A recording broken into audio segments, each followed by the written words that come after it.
are about chapter 2. Talks about the fall of Jerusalem recounted.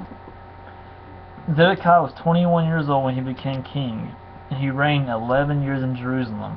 His mother's name was Hamutal, the daughter of Jeremiah of Libnah, and he did what was evil in the sight of the Lord, according to all that Jehoiachin had done. For because of the anger of the Lord, things came to the point in Jerusalem and Judah that he cast them out from his presence. Zedekiah rebelled against the king of Babylon, and the 9th year of his reign, in the 10th month, on the 10th day of the month, Nebuchadnezzar, king of Babylon, came with all his army against Jerusalem, and laid siege to it, and they built siege works all around it. So the city was besieged till the 11th year of King Zedekiah. On the 9th day of the 4th month, the famine was so severe in the city that there was no food for the people of the land. And a breach was made in the city, and all the men of war fled and went out from the city by night by the way of the gate between the two walls, by the king's garden, while the Chaldeans were around the city, and they went into the direction of the Arabah. But the army of the Chaldeans pursued the king, overtook Zedekiah in the plains of Jericho, and all his army was scattered from him. And they captured the king, and brought him up to the king of Babylon at Riblah in the land of Hamath, and he passed sentence on him. And the king of Babylon slaughtered the sons of Zedekiah before his eyes, and also slaughtered all the officials of Judah at Riblah. He put out the eyes of Zedekiah, and bound him in chains, and the king of Babylon took him to Babylon, and put him in prison till the day of his death. The temple burned. In the 5th month, on the 10th day of the month, that was the 19th year of King Nebuchadnezzar, the king of Babylon, Nebuzaradan, the captain of the bodyguard, who served the king of Babylon, entered Jerusalem, and he burned the house of the Lord, and the king's house, and all the houses of Jerusalem. Every great house he burned down.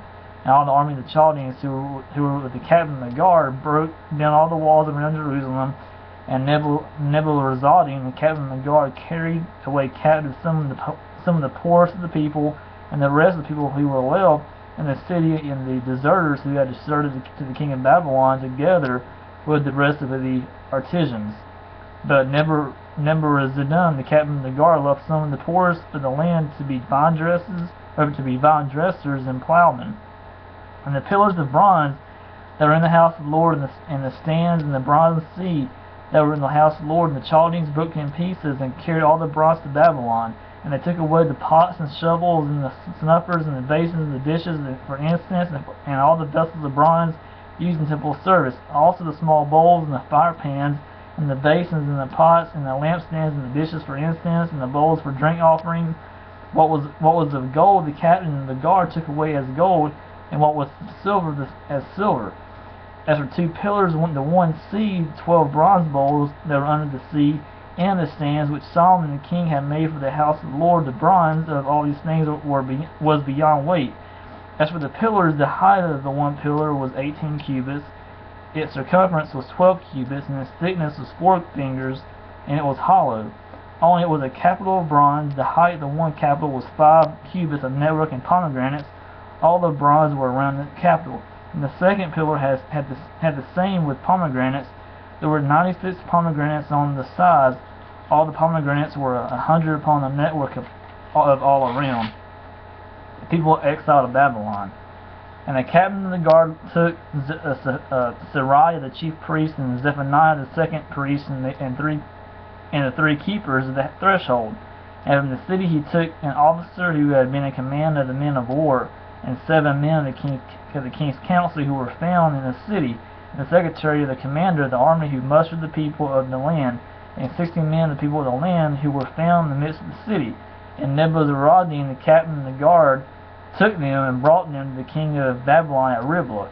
And the king of Babylon killed them and put them to death at Riblah in the land of Hamath. So Judah was taken to exile out of this land. This is the number of the people whom Nebuchadnezzar carried away captive. In the 7th year, over 3,000 Judeans.